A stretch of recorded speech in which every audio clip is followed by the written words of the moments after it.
تو دوستو یہ نقش ہے۔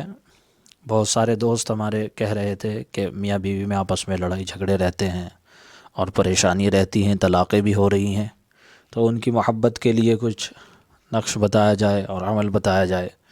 تو ویسے تو نقش بہت بتا رہے ہیں لوگ بتانے والے، لیکن یہ نقش جو ہے یہ بہت اچھا اور عمدہ ہے، اور یہ ملا دینے والا، ایک کر دینے والا نقش ہے، کیونکہ یہ نقش بھی جو ہے قل هو اللہ شریف کا نقش ہے، اور یہ توحید کی اس کے اندر زیادہ دعوت دی گئی ہے قل هو اللہ کے اندر، اور ایک ہی ایک کیونکہ بار بار اس میں ذکر کیا گیا ہے تو یہ دو لوگوں کو ملا دیتا ہے کہ ایک کر دینے والا یعنی نقش ہے۔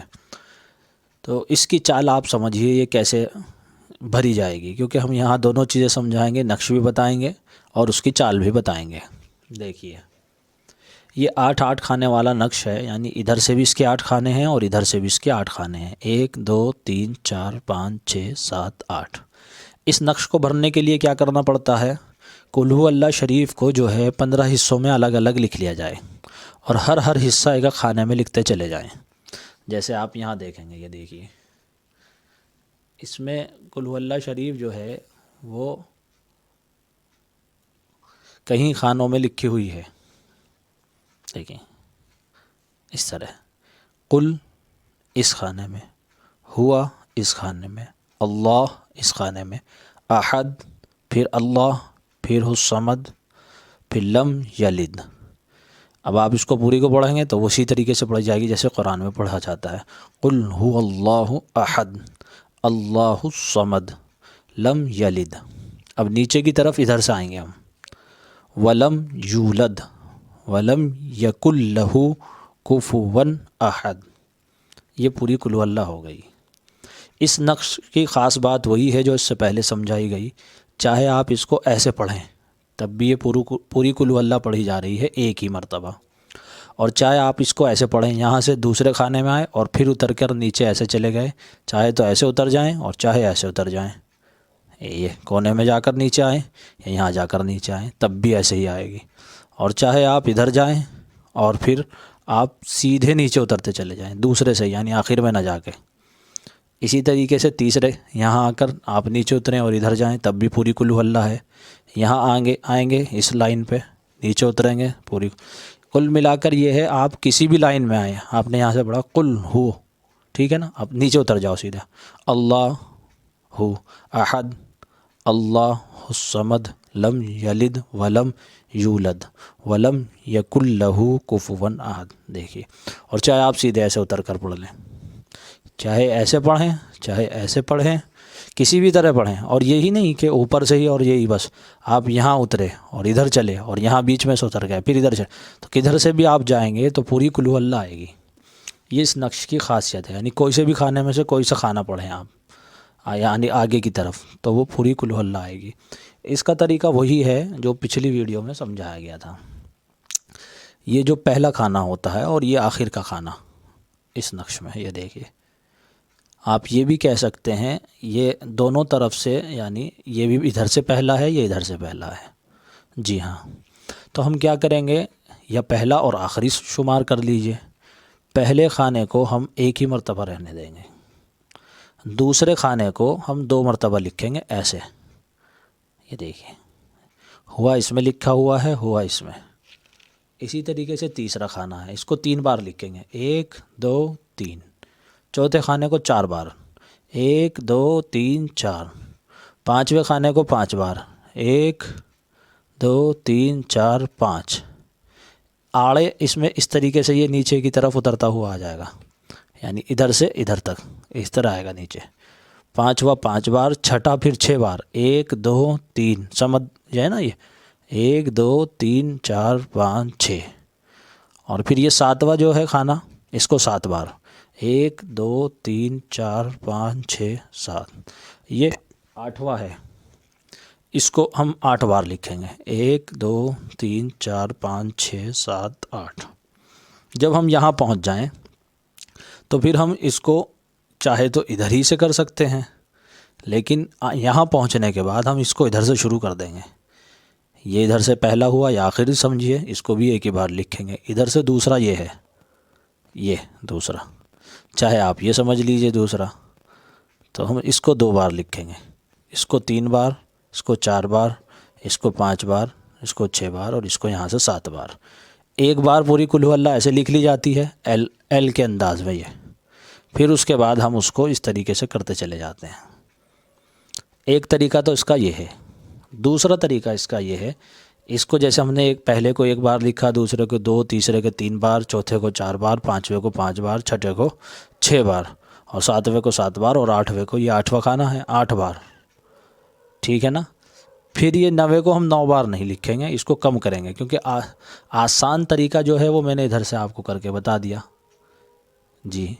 کیونکہ اگر آپ اس کو 9واں شمار کریں گے یہاں، تو پھر اس کو 9 بار لکھنا پڑتا ہے، اور 9 بار لکھنے کی جو ہے جگہ نہیں ہے۔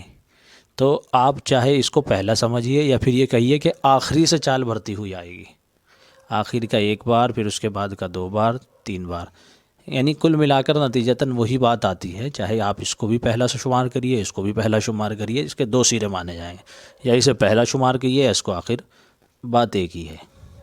یہ نقش اس طریقے سے بھرا جاتا ہے۔ اس کے علاوہ یہ نقش دوسرے کس طریقے سے بھرا جاتا ہے اس کو ہم اگلی ویڈیو میں سمجھائیں گے۔ اچھا، اب کرنا کیا ہے، یہ تو ہوئی نقش کی چال۔ اب آپ دیکھ رہے ہوں گے اوپر اس میں لکھا ہوا ہے جبرائیل، میکائیل، اسرافیل اور عزرائیل، یہ 4 فرشتوں کے نام ہیں۔ اب یہ جو فرشتے ہیں، مسئلہ یہ ہے کہ تعویذ میں فرشتوں کے نام لکھ سکتے ہیں کہ نہیں لکھ سکتے؟ تو اس کے لیے آپ جواب سن لیں، یہی دارالعلوم وغیرہ کا اور تمام جگہ سے فتویٰ ہے کہ فرشتوں کے نام یا کے ساتھ، حرف ندا کے ساتھ لکھنے جائز نہیں ہیں۔ جی ہاں، آپ کسی بھی کتاب میں اگر یہ یا کے ساتھ نام لکھے ہوئے دیکھیں تعویذوں میں، تو اس کو یا کے بجائے ہٹا کر بحق کر سکتے ہیں۔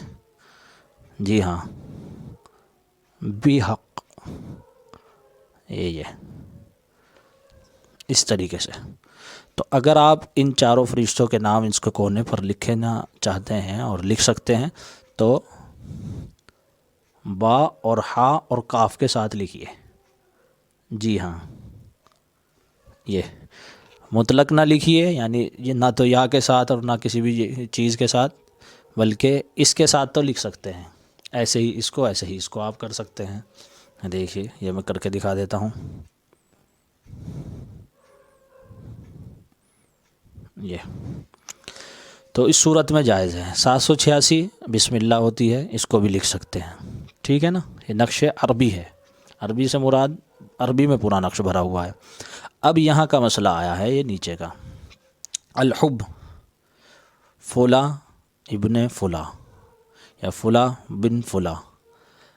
اب جس نے آپ سے نقش بنوانے کے لیے کہا ہے، مثال کے طور پر کسی شخص نے کہا ہے، یا مرد نے کہا ہے، یا عورت نے کہا ہے، جو طالب ہے اس کا نام لکھیں گے پہلے ہم۔ بہت سے نقش تو بھرتے ہیں اور کتاب میں دیکھ لیتے ہیں نقش بھر دیا، اب یہاں لکھا ہوا تھا فلاں ابن فلاں، فلاں ابن فلاں، اب انہوں نے اپنے نام دیے ہوئے ہوتے ہیں دونوں نے، کہ جی ہمارے شوہر کا نام یہ ہے، یا پھر ہماری بیوی کا نام یہ ہے۔ اب یہاں آ کر وہ لوگ تھوڑے کنفیوز ہوتے ہیں اور رلتے ہیں، کس کا نام پہلے لکھنا ہے، کس کا بعد میں لکھنا ہے، اور تعویذ کا اثر پھر وہ اسی اعتبار سے ہوتا ہے۔ اگر ہم نے یہاں نام الٹے کر دیے، تو جس کے اندر طلب تھی کہ وہ چاہتا تھا کہ وہ محبت اس سے بڑھے، تو بجائے اس پر اثر ہونے کے جس کے لیے تعویذ دیا ہے، اسی پر الٹا اثر ہونے لگتا ہے، اور اس کے اندر اور زیادہ طلب بڑھ جاتی ہے۔ جی ہاں، تو یہ کمی نکلتی ہے۔ جو طالب ہے، یعنی جو نقش بنوانا چاہ رہا ہے، اور جو غیر طالب ہے، جو بنوا نہیں رہا ہے، اس کا نام بعد میں، اور جو بنوا رہا ہے اس کا نام پہلے۔ طالب کا نام پہلے، اور جس کے لیے بنایا جا رہا ہے اس کا نام بعد میں لکھا جائے گا۔ یہ بہت اہم مسئلہ ہے، اس کو ذرا سوچنا پڑے گا۔ یعنی مثال کے طور پر اگر کسی کی بیوی جو ہے متوجہ نہیں ہے اس کے شوہر کی طرف، تو شوہر کا نام لکھیں گے پہلے، اور بیوی جو محبت نہیں کرتی اس کا نام لکھیں گے بعد میں۔ اسی طریقے سے اس کو الٹ پلٹ بھی کر سکتے ہیں اگر اس کے برعکس معاملہ ہے تو۔ امید ہے کہ آپ کی سمجھ میں آ گیا ہوگا جتنا سمجھایا گیا ہے۔ تو اس میں ایک بات سمجھنے کی یہ بھی ہے کہ یہ تعویذ تیار ہو گیا، ہمارا لکھا گیا ہے، اور یہاں ہم نے لکھ دیا طالب، آگے مطلوب کا نام لکھ دیا۔ اب اس کو استعمال کیسے کرنا ہے، پہننے کے لیے دینا ہے، کیا کرنے کے لیے دینا ہے؟ تو یہ تعویذ جو ہے تکیے کے اندر رکھنے کے لیے بھی دیا جا سکتا ہے۔ جی ہاں، جو طالب ہے وہ مطلوب کے تکیے میں رکھ دے. جی ہاں، جیسے جس کا مزاج جو محبت نہیں کر پا رہا ہے میاں بیوی میں سے، اور دوسرا چاہ رہا ہے کہ ہماری آپس میں بنی رہے، تو جو چاہ رہا ہے وہ اس کے تکیے کے اندر رکھے جو نہیں چاہ رہا کہ ہمارا کام یعنی ہماری زندگی کی یہ گاڑی آگے چلے. تو اس طریقے سے یہ تعویذ ان کے تکیے کے اندر رکھ دے، یعنی جس کو مطلوب ہو اپنے تکیے میں نہ رکھے. اور اگر اس میں تکیے میں نہیں رکھ سکتے ہیں، اس کو پہنا بھی سکتے ہیں، اگر وہ پہن لے تو اس کو پہنا سکتے ہیں. جی ہاں، ان کو پہنا دیں. اور یہ بھی کر سکتے ہیں دینے والا کہ اس کو یعنی نقش کو لکھ کر اس کے 2 نقش لکھے جائیں. جی ہاں، ایک بھی یہ اوپر سے تو بالکل اسی طریقے سے اتارا جائے، نیچے آنے کے بعد یہاں ایک تعویذ میں تو نام لکھا جائے پہلے شوہر کا، بعد میں بیوی کا. دوسرے تعویذ میں پہلے نام لکھا جائے بیوی کا اور آگے شوہر کا، اور دونوں جو ہیں ایک ایک نقش ان کو دے دیے جائیں کہ وہ اس کو پہن لے آپس میں، اگر وہ پہن سکتے ہیں. اچھا، اگر یہ نہ تو وہ رکھ سکتے ہیں اور پہننے کا مسئلہ بھی اگر مشکل ہو، تو پھر اس کو زعفران سے لکھ کر، جی ہاں، اس کو زعفران سے لکھ کر کسی تشتری میں اس کو گھول کے پلایا بھی جا سکتا ہے. جی، چائے وغیرہ میں، کسی بھی چیز میں، تو یہ پلانے کے کام بھی آتا ہے. اس کو پلائیں اسی طریقے سے، نیچے سب لکھ کر اور یہ سب چیز لکھ کر زعفران سے پلانے کے لیے بھی دے سکتے ہیں. اگر پلا دیں تو بہت اچھا، دونوں پئیں، اور پہن لیں تو بھی چل جائے گا. اور پہننے کے لیے لیکن جو ہے اس کو یا تو پھر آپ اگر اس کو پکا کرنا چاہتے ہیں تو کسی جو ہے اچھی روشنائی سے لکھنا چاہیے. اس میں زعفران ہوتا ہے، مشک ہوتی ہے، اور بھی قسم قسم کی روشنائی ہوتی ہیں. اس کے اوپر ویڈیو بنا دیں گے ہم، اور کس طرح کون سی روشنائی یعنی استعمال کرنی چاہیے. تو اچھی سے اچھی روشنائی استعمال کر کر اس سے لکھ کے دیں اور اس کو اچھے سے محفوظ کر کے یعنی پہنانے کے لیے دے دیں. تو یہ دونوں تینوں طریقے سے کام آتا ہے. جیسی یعنی موقع ہوتا ہے مریض کے اعتبار سے وہ اس کو دیا جا سکتا ہے.